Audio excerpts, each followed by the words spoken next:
수열의 귀납적 정의 두 번째. 그러면 귀납적 정의랑 관련되어 있는 문제가 어떻게 출제가 되느냐. 가장 기본적인 등차 수열, 등비 수열에 대한 문제를 하나씩 적어놨는데 뭐 이런 식이에요. 첫 번째 항이 주어져 있고 an 플러스 1은 an 플러스 3 n 대신에 1, 2, 3 그랬을 때 A15 구하세요 라는 형태의 문제. 또 이쪽에서 보면 첫 번째 항과 두 번째 항까지 주어져 있죠. 그 다음에 an 플러스 1의 제곱은 an 곱하기 an 플러스 2라고 하는 점화식이 주어져 있고 두 번째 항을 구하세요 라고 하는 형태의 문제입니다. 요거는 보면 앞에 거에다 3을 더해서 항상 뒤에 있게 되는 거니까 공차가 3인 공차는 D라고 쓰죠. 공차가 3이 등차 수열이구나.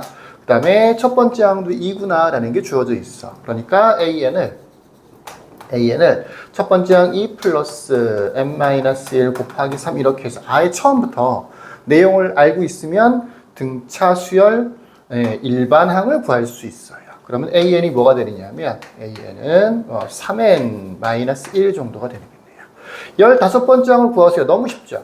A15는 15를 대입해주면 45-1 되는 거니까 44가 되는 겁니다. 이렇게 풀어주는 게 가장 좋은 풀이법이고 그게 아니더라도 어차피 15번째 항 구하는 거잖아. 그죠? 15번째 항 구하는 거면 이 점화식에다가 n 대신에 1, 2, 3, 4를 대입을 하는 거야. 우리가 지금 이 점화식 같은 경우에는 딱 보자마자 나는 이거 공차가 3이 등차 수열이라는 걸 알았어. 그러니까 일반항을 바로 구할 수가 있는 거지.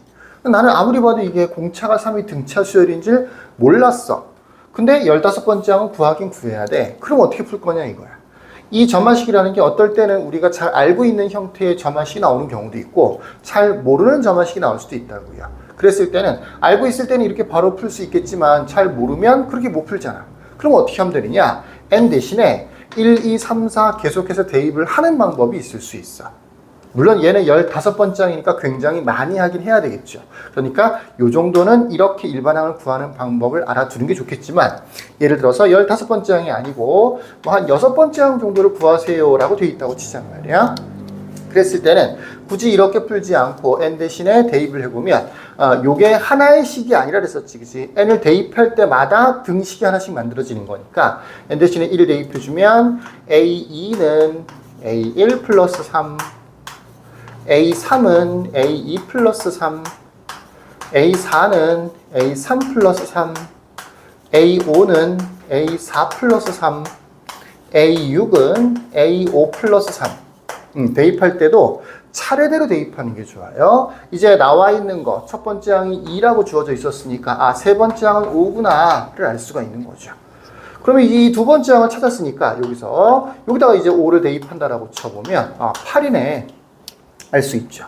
이제 세 번째 항을 찾아줘. 또 8 대입해주면 이건 11, 그 다음에 11을 또 대입해주면 14, 또 대입해주면 17 이렇게 이와 같이 여기에 있는 n 대신에 1, 2, 3, 4를 다 대입을 해서 일반항을 구하지 않더라도 이렇게 항들을 앞에서부터 차례대로 구해낼 수 있는 방법이 있더라고요.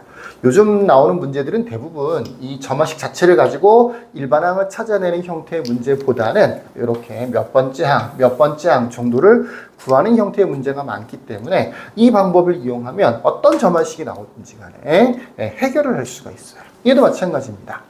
이걸 보고 an 플러스 1은 an 곱하기 an 플러스 2 이거 앞에 거랑 뒤에 거를 곱해서 가운데 거 제곱한 거니까 이거 등비수열이네. 게다가 첫 번째 항과 두 번째 항이 주어져 있으니까 이거는 곱하기 마이너스 3을 한 거구만. 이렇게 an을 바로 구할 수가 있어요. 첫 번째 항 마이너스 2 곱하기 음수였을 때는 괄호 꼭 쳐야 돼. 마이너스 3의 마이너스 1제곱 이렇게 되는 거죠. 20번째 항을 구하세요 라고 하면 a20은 마이너스 2 곱하기 마이너스 3의 19제곱이 되겠죠. 이 경우에는 이렇게 해서 2 곱하기 3의 19제곱으로 쓰는 게 좋겠죠. 요렇게. 물론 3의 19제곱을 계산하지는 않아요.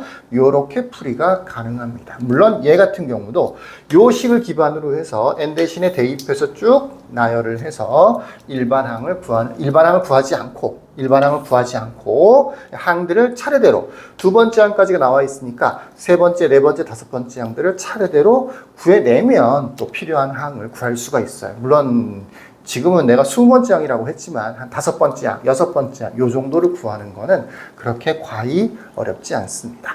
자, 수열의 귀납적 정의가 실제로 문제가 주어졌을 때 풀이법을 지금 두 가지로 얘기를 하고 있는 거야. 하나는 이 점화식, 항사의 관계식, 이 관계식을 토대로 해서 원래 수열이 어떤 수열이다라는 걸 알 수 있으면 바로 이렇게 일반항을 구해서 필요한 항을 구하는 방법이 있을 수 있고, 그게 아니더라도 n 대신에 차례대로 1, 2, 3, 4, 5, 6 이렇게 대입을 해서 여러 개의 식을 만들어내면 이렇게 연결되는 거예요, 전부 다.